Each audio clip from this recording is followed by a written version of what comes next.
ازيكم عاملين ايه؟ لأول مرة تابعني، انا اسمي رندا الفزاري، فنانة تشكيلية. النهاردة هننزل نرسم في حديقة الحيوان مع بعض. هيبقى جولة ممتعة جدا اوعدكم. بس ما تنسوش بقى اللي مش عامل سبسكرايب للقناة يعمل، ولايك وشير الفيديو وفعلوا الجرس عشان يوصلكم كل الفيديوهات الجديدة. بقالي فترة كبيرة قوي ما نزلتش رسمت لايف.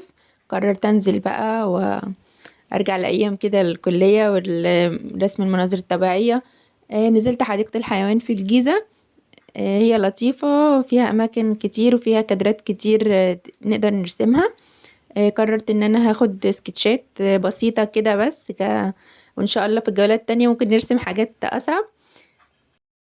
موضوع السكتشات ده مهم جدا جدا جدا، وخصوصا السكتشات اللايف، إن احنا نرسم من أي حاجة قدامنا.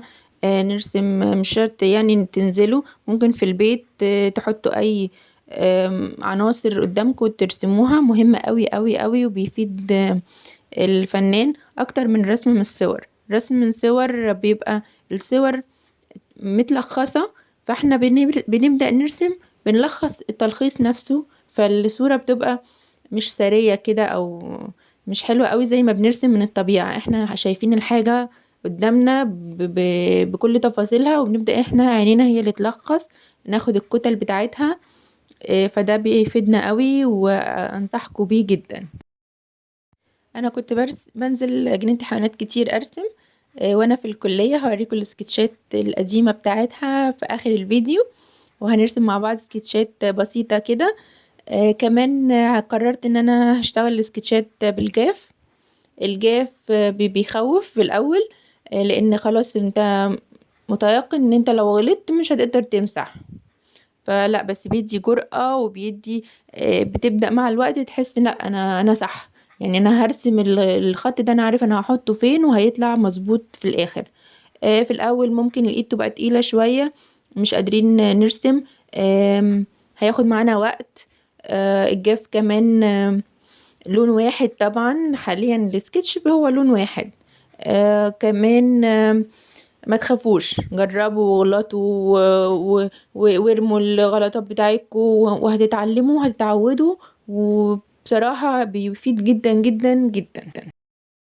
حاولوا ان انتوا تاخدوا كتلة كده بخط خفيف، وبعد كده تبدأوا تحطوا التفاصيل. طبعا الحيوانات مش هتقف تستنانا، مش بتثبت وبتاخد اكتر من وقت. عشان كده السكتشات دي بتبقى سريعة جدا، ما بتاخدش تقريبا دقيقة. ما فيهاش تفاصيل كتير قوي، بس مع الوقت هتلاقوا ان انتوا بدأت التفاصيل تظهر. بدأ ان احنا ما بناخدش وقت كبير قوي في السكتش. يعني ممكن السكتش معاكم في البداية خالص، لو حد مش بيرسم سكتشات، ياخد حوالي مثلا نص ساعة. بعد كده مع الوقت هتبدأوا السكتش ده بيتاخد في يدوبك دقيقة او يمكن اقل كمان. انا هنا مسرعة شوية، لكن هو فعلا ما خدش مني دقيقة مثلا. فمع الوقت هتحسوا لا، الموضوع مختلف. في ناس كمان بتشتغل سكتشات بالماركر على طول، مش بالجاف، كمان قلم ماركر تخين و بيفيد زي ما قلت لكم قوي. كمان المرة دي في جنينة الحيوانات دخلت المتحف الحيوان.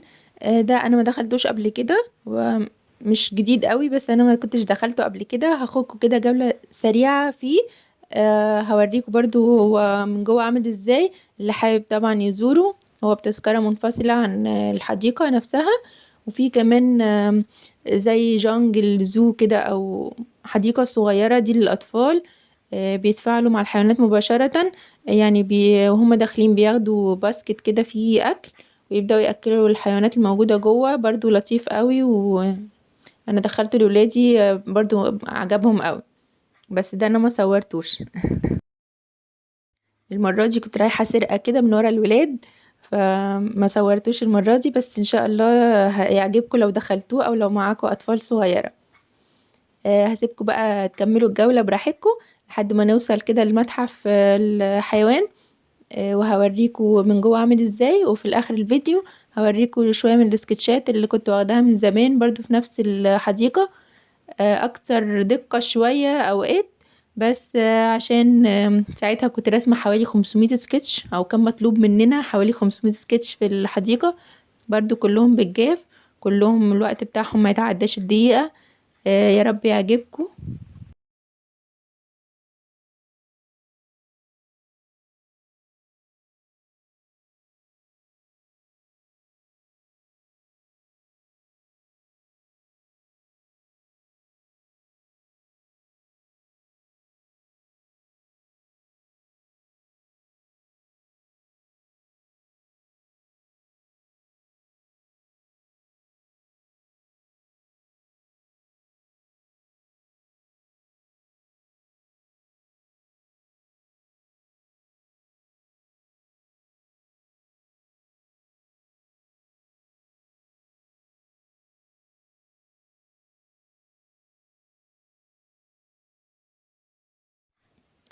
ده المتحف من جوه عبارة عن حيوانات محنطة ومجسمات لحيوانات، لطيف قوي، وتقدروا برضو ترسموا جوه. هيبقى الحاجات ثابتة اكتر بالنسبة لكم، خصوصا لو انتوا لسه مبتدئين او لسه مش بتاخدوا سكتشات كتير.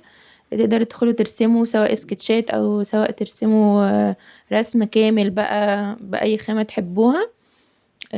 تقريبا التذكرة بتاعته كانت ب10 جنيه، وهو دورين. انا صورت بس الدور اللي تحت كده سريعا لما خدت قرار ان انا هصوره. فالدور اللي فوق ما صورتوش، بس برضو فيه حاجات حلوة قوي. ودي بعض السكتشات اللي انا خدتها قبل كده، يعني مدروسة شوية عن السكتشات اللي انا خدتها النهاردة. بس يمكن بقى ايه، كان في مزاج اكتر من كده. هحاول انزل اماكن تانية وارسم فيها، وتبقى بقى سكتشات مدروسة اكتر. ولو حابين ترشحولي مكان معين انزل ارسم فيه قولولي في الكومنتات. وطبعا مستنية تعليقاتكم عن الفيديو، واذا كنتوا حبيتوا الجولة ولا لأ، واذا كنتوا هتجربوا. طبعا برحب جدا بأي حد بيجرب ويبعتلي على جروب التليجرام او جروب الفيسبوك، وهتلاقوا لينكاتهم موجودة في السبسكرايب تحت الفيديو. وما تنسوش بقى، اللي مش عامل طبعا سبسكرايب للقناة يعمل لو عجبكم المحتوى، ولايك وشير للفيديو، وفعلوا الجرس عشان يوصلكوا اي حاجة جديدة بنزلها. ومستنية رأيكم في الفيديو ومقترحاتكم للأماكن اللي انتوا حابين ان انا انزل ارسم فيها. وان شاء الله احاول انزل كتير لو عجبتكم الجولة، ونعمل جولات تانية في اماكن تانية، واعرفكم على اماكن مختلفة. لو حابين تعرفوا اكتر عن اي حاجة بالنسبة لمواعيد الحديقة، التذكرة، اي حاجة، اكتبولي برضو في التعليقات. واشوفكم فيديوهات تانية كتير وجولات تانية كتير على خير بإذن الله.